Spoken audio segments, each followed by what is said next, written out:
The head of CBS News, Wendy McMahon, announced this morning that she would leave the network. In a statement, McMahon said, quote, "It's become clear that the company and I do not agree on the path forward. It's time for me to move on and for this organization to move forward with new leadership."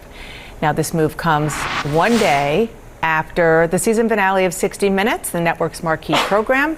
It's at the center of a $20 billion lawsuit filed by President Trump over an interview with Kamala Harris last fall. CBS's parent company, Paramount, has been in talks to settle the suit ahead of a potential acquisition. Well, folks, it goes without saying that Donald Trump largely broke the mainstream media. They will frankly never be taken seriously or trusted at their prior levels ever again. And that is an effect that we largely saw in the aftermath of the 2024 election, where there was a lot of attrition and firings in the MSM, whether it was Chuck Todd, Joy Reid, Jim Acosta, just a few names that come to mind, a lot of mass layoffs of staff and all that. But for a while, things seemed quiet, right? It seemed like, okay, that's the post-election adjustment. Things are going to slightly calibrate back to normal now. But it turns out that is not the case, okay? The attrition in the mainstream media continues, as just today, breaking news here, apparently the CEO of CBS News,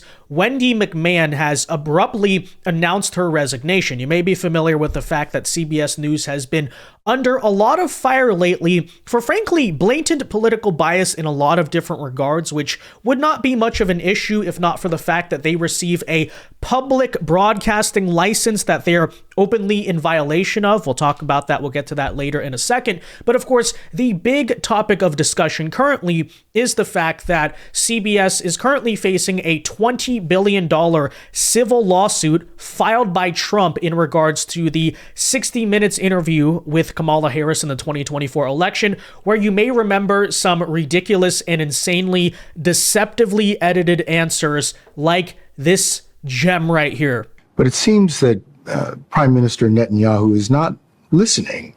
Well, Bill, the work that we have done has resulted in a number of movements in that region by Israel that were very much prompted by or a result of many things, including our advocacy for what needs to happen in the region. But it seems that Prime Minister Netanyahu is not listening. We're not going to stop pursuing what is necessary for the United States to be clear about where we stand on the need for this war to end. Right. So it's one thing to chop up or shorten an answer, which you do a lot in news media. It's another thing to literally take two different answers and switch them out for each other to make Kamala Harris sound better, which, you look at that and then contrast that with the many interviews that Trump did with 60 Minutes over the years and how they treat him. That's the accusation essentially being made, which again, might be one thing CBS could perhaps get away with it if they were not under a public broadcasting license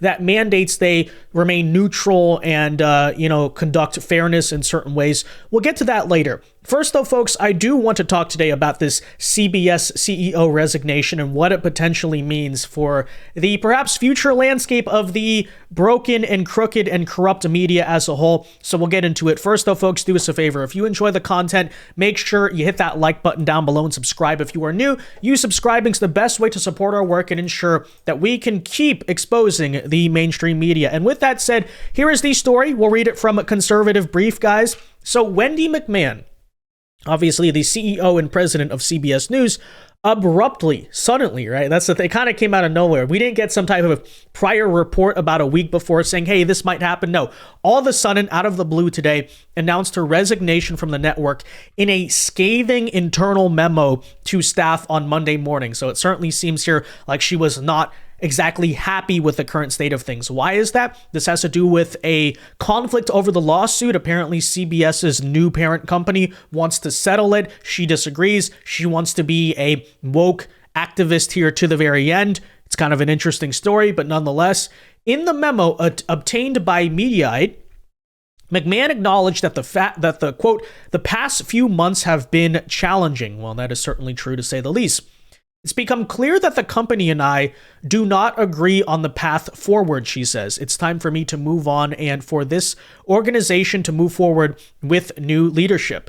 The resignation follows months of internal turmoil linked to Paramount's controlling shareholder Sherry Redstone and her efforts to sell the company. So essentially here, right, in the same way, you may remember at MSNBC where the new parent company that Comcast was transferring it to had differences of opinion, hence why some of their annoying woke lunatics, some of them, not all of them, but people like Joy Reid got canned from the company. They're number one. Same exact thing happening here, right? In the new merger era of the media, it turns out a lot of these new parent companies who are concerned with profit, right? They're trying to make a return on investment. They're like, hey, wait a minute. Left-wing activism is not really profitable in the way it perhaps was 10 years ago. It's like, gee, you don't say. You want signs, guys, that the country's moving towards us? There you go.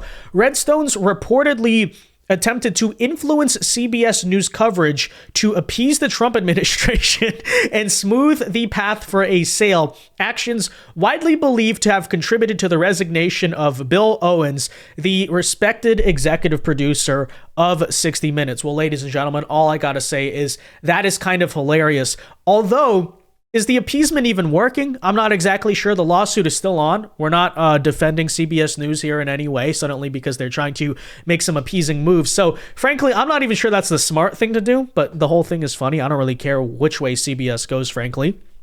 Anyways, but the McMahon, right, the CEO of CBS, publicly supported Owens after his departure, which he attributed to a breakdown in editorial independence at the storied news program. So this is what she's now saying. She's saying, oh, because we're being called out, guys, on selectively editing our answers and, running ridiculous specials about the USAID and all that, right? Because we're doing stuff like this.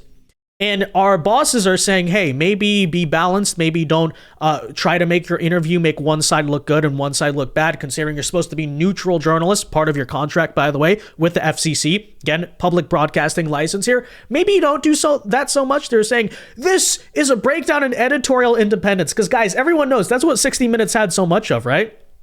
It was just the most non-biased show ever. Definitely did not get into it on political grounds for years now. No. Okay, it's like, all right. Her stance placed her at odds with company executives pushing for greater control over its reporting. That's what they're claiming here. I'm not exactly sure, but here is where the real story comes in. The controversy intensified after President Donald Trump filed a $20 billion lawsuit against 60 Minutes over its 2024 campaign interview with Kamala Harris alleging deceptive editing.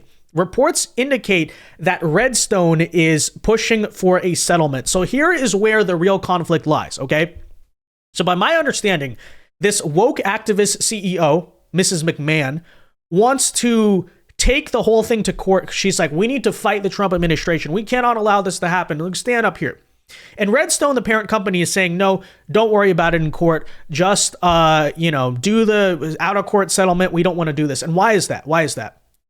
Well, it could be because of two things. First of all, perhaps Redstone, perhaps the higher-ups at CBS, even above the CEO, seem to think there that either Trump has a strong case and may win. That could be one thing. But the other possibility here, and I think the real reason they're apprehensive about taking this to court, is that in the process of that, you would get public depositions, right? You would have evidence come out. They'd have to look through files. You'd have to basically acknowledge what was privately going on at the company. And as we saw, for instance, in the ABC News situation, where they did not want all of their dirt and all their internal hijinks and bias and all that stuff and the way they operate to come out, could be the same exact thing here, right? That Redstone is saying no, because if you look into CBS News, you're going to see blatant evidence of political bias. You're going to see that we're violating our FCC contract that ensures fairness and public interest and all that. And so don't get involved in that. The McMahon CEO is probably saying, no, fight them to the very end. Just don't allow this to happen. We need to stand up, everyone, right? But that's where we are at the current moment. Last fall, CBS came under investigation for the highly deceptive interview, which was conducted by Bill Whitaker, as you may remember. A complaint was filed by the Center for American Rights against WCBS, which is a subsidiary of CBS New York, for airing two different versions of the vice president's answer to a question about whether or not Israel's Prime Minister Benjamin Netanyahu is listening to the administration. During a preview clip, as you may remember, of her answer that was posted before the interview aired, the vice president said, well, Bill, as you saw, we covered that before, but going on here, right? FCC Commissioner Nathan Symington, said the commission often receives frivolous complaints, but said that this complaint has merit because the two versions are substantially different from each other, which is interesting. Here's what he had to say. The FCC does not regulate or really even respond to allegations of politically unfavorable coverage or legitimate editorial discretion, he said to Daily Caller. The recent complaint, however, regarding WCBS TV raises a fully different set of issues regarding whether or not the coverage was intentionally distorted, reporting that something was said in response to a question that was literally not. I don't know whether that's true, but it's a different issue. But someone familiar with the investigation told DCNF that the Democrat chair of the commission, this lady right here, is not likely to pursue the allegation 18 days before the presidential election. So in other words, right, the Biden FCC got this complaint, said it was legitimate and serious, but just said, oh, we're not going to do that until after the election. And now they're like, oh, no, right? Yeah, fitting. That's how it always goes. After the election, they're suddenly so honest. Same thing about Joe Biden right now. Guys, after it's of no consequence, after now it doesn't matter, the worst cover-up in U.S. history on the health issues. He has all these problems, guys. Jake Tapper is writing a book about it. It's like, okay, yeah. Would have been a nice book to read before the election, right? Anyways, CBS crosses a line when its production reaches the point of so transforming an interviewee's answer that it is a fundamentally different answer. This CBS may not do, the complaint form said. Here, CBS has taken a single question and transformed Harris's answer such that the general public no longer has any confidence as to what the vice president actually said in response to the query. This isn't about just one interview or one network. It's about the public's trust in the media on critical issues of national security and international relations during one of the most consequential elections of our lifetime. When broadcasters manipulate interviews and distort reality, it undermines democracy itself. The FCC must act swiftly to restore public confidence in our news media. Now, with that said, again, the woke activist CEO is not happy about this. We do not have a live video of her reacting to play to, so I figured in substitute of that, we might as well imagine for a moment. This is, of course, let's flash back. I just want to watch this again, frankly. Joy Reid, you may remember when she got fired from MSNBC, the crying meltdown she had. I'm going to assume and probably guess to the rest of the world, yeah, ladies and gentlemen, this is how former CBS CEO Wendy McMahon feels at the current moment. My show had value, and that that what I was doing had value. And in the end, I try not to cry on TV. And this is kind of like me on TV, so I apologize. And then it mattered. I see Karen is there, and she's been texting me as well. And so what I will just say is that in the end, thank you. Where I land is that the moment of guilt that I felt, that I went hard on so many issues, whether it was the Black Lives Matter issues of a young baby or a mom or a dad that was killed, or when we opened up people's eyes to the fact that Asian Americans were being targeted and not just Black folks, or went hard for immigrants who've done nothing but come to this country like my parents did and try to make a life and defended them, or whether we've talked about what the president is doing that is subversive to the Constitution, that is injurious to our liberty, defending books that people find inconvenient, that Nicole Hannah-Jones put into our spirit, that we need to understand 1619 as the real founding of this country, whether it's talking about any of these issues. And yes, whether it's talking about Gaza and the fact that we as the American people have a right to object, to little babies being bombed. And where I come down on that is I'm not sorry. I am not sorry that I stood up for those things, because those things are of God. And I'm a church girl too, and those are the things that I was taught were of God. And so I'm not sorry. I'm just proud of my show. Yeah, so just imagine, right, Joy Reid right there in that clip talking about how valuable she was and how her show brought value to the world. Substitute that in with Wendy McMahon, who single-handedly basically crashed CBS News as a company, and you have the reaction essentially summarized there. Now, with that in mind, I do want to address what I'm sure some of you might be thinking to yourselves, because you might read those ending comments there, right? And say, look, public trust in the media, undermining democracy. And you might say to yourself, well, is this not a free speech issue in itself? Because doesn't CBS News have the technically free speech right to manipulate stuff, to be politically biased in one way or the other? And this is a point I once again want to bring up to people who keep kind of panicking about, oh, for the free speech issue with CBS or ABC or all these outlets, which is, I think it's important to remember here, guys, as has been brought up before, that the legacy, like the true legacy media outlets, the things that were around before cable, we're talking about ABC, NBC, CBS, I think like Fox 11, not Fox News, but the other Fox is included in that lineup. These are considered like public networks, right? They're under public broadcasting licenses. Essentially what that is a free license and contract from the US government. They don't have to pay for cable essentially to, be on the airwaves, and hence why even if you don't have cable, you can access those basic channels, although I'm not sure that's not much of a thing nowadays, but you know what I'm talking about from, the back in the day like that. Okay. But here's the thing about that contract is part of a stipulation of that is you have to operate in the public interest. Again, you're getting like a government benefit here. And so the perceived relationship there with the US government, the reason why they did that back in the day is because the US government thought to themselves, okay, for instance, the news reporting that ABC News was doing, let's say back in the 1960s and 70s, that's of the public interest because the public gets to stay informed on the news, and there's not really a lot of TV outlets out there, so this is kind of necessary. Well, you look now today, right? Are you seriously going to sit here and say, first of all, that CBS News is serving the public interest? It's a subjective standard, right? And pulling their broadcast license or whatever, okay, that's not a right. You do not have a constitutional right. It's not an issue of free speech to be given a public broadcast license. I can't just go to the government and say, yeah, it's my constitutional right. Please give me the free license to, broadcast on the airwaves. That's not true, first of all, okay? Secondly here, it comes with standards. It comes with rules.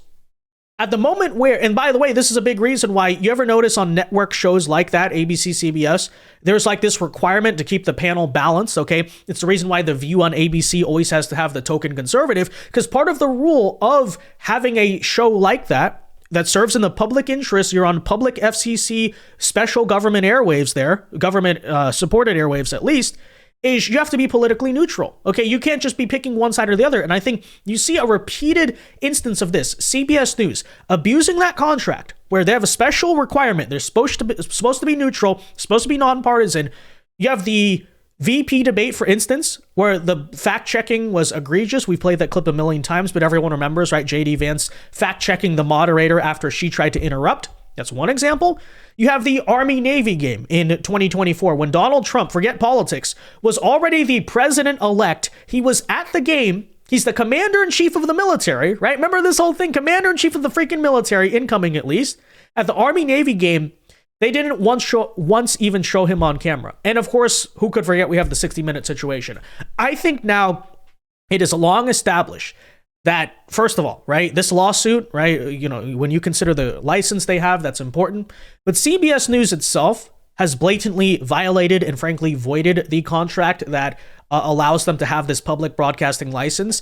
And as Trump's new FCC commissioner, Brendan Carr, has brought up several times, perhaps it is time to take that away, or heck, one step further, even abolish this whole outdated concept of the public broadcast license altogether, frankly.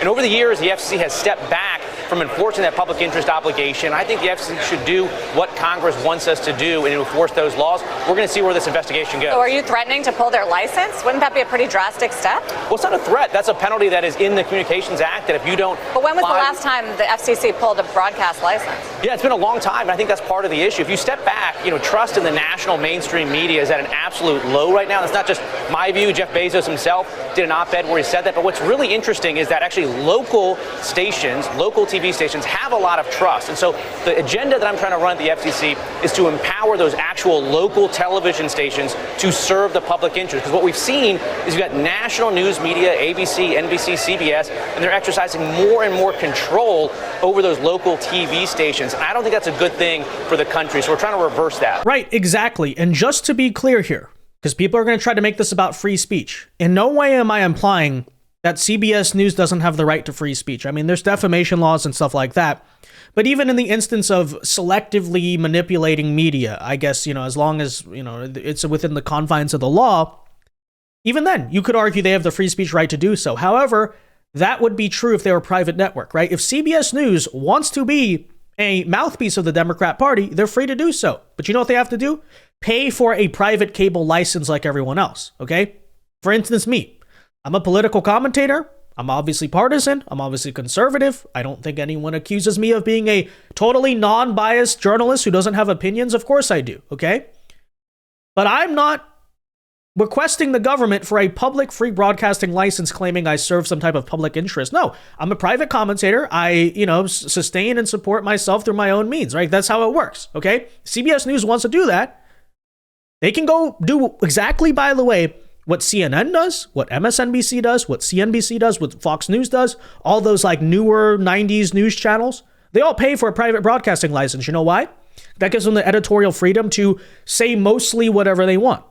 CBS doesn't fall under that. So, it's just interesting how when the Trump administration suggests enforcing the law, again, the Communications Act here, already on the books, it literally exists. People freak out. No, that's so drastic. You can't. Why is that drastic? It's very obvious to me now. CBS and ABC especially, but even NBC. And heck, if you want to get rid of them altogether, take away Fox, regular, not, Fox News, but Fox regular. You could take away theirs too. Just get rid of the licenses altogether. I don't care. But it's just an objective fact. I don't see why the American taxpayer is essentially, indirectly here, subsidizing CBS News when they want to be a mouthpiece of the Democrat Party. Is that fair? Is that an appropriate use of taxpayer dollars, or at least a subsidization of that? No.